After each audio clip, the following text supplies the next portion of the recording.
Paulus is besig om met die gemeente in Filippi te praat oor hoe dit lyk om as 'n verloste mens te lewe.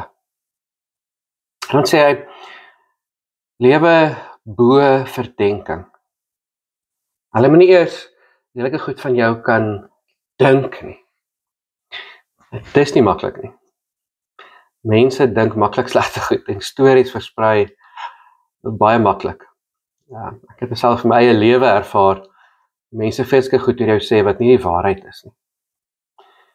Die les wat ek geleer het is, lewe so, dat as mense lelike goed oor jou sê, die wat jou ken sê nee. Hy is nie so nie. Dis nie die waarheid nie. Ek ken vir Willem. En nou sê is nie waar nie. Hy doen nie sulke dinge nie.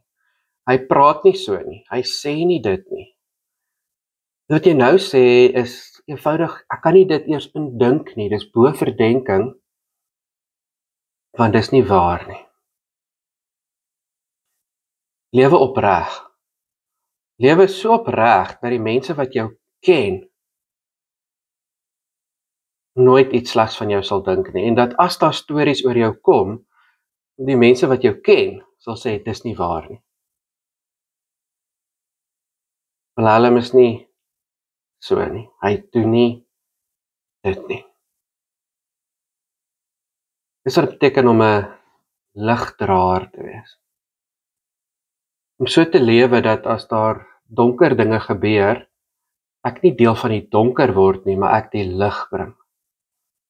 As daar donker gesprekke is, dan bring ek lig. Ek neem nie deel in die donker nie. Donker is 'n gebrek aan lig. Leef in 'n wêreld waar daar soveel donker is. Soveel moedelose mense, soveel negatiewe mense. Soveel negatiewe gesprekke, soveel moedelose gesprekke. Soveel donker dinge wat gebeur, soveel mense wat donker dinge doen, wat hulle nie wil hê moet aan die lig kom nie.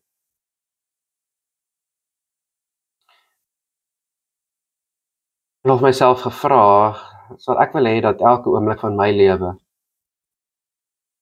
afgeneem word, video, en beskikbaar gestel word vir almal. Watter deel in my lewe sal ek nie wil hê moet in 'n video verskyn? Hoe bring ek lig in die donker tye? Hoe bring ek die lig van wie God is? Die lig van wie Jesus is? Die lig van die nuwe wêreld wat God besig is om te skep? Die lig van 'n nuwe manier van dink en 'n nuwe manier van praat en 'n nuwe manier van doen en 'n nuwe manier van lewe. Hoe bring ek dit in my wêreld in? Doen ek dit opreg? Geen bybedoelings. Dat die mense wat my ken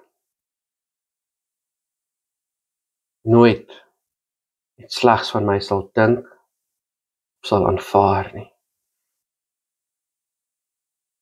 En ek en jy vandag ligdraers wees. Here God, ons lewe in 'n donker wêreld. Lewe in 'n wêreld waar daar lelike dinge gebeur, lelike dinge gesê word, gedoen word, waar daar so baie lelike oomblikke is. Here, help my om 'n ligdraer te wees. Om bo verdenking te lewe. Die wat my ken, sal weet wie ek regtig is. Amen.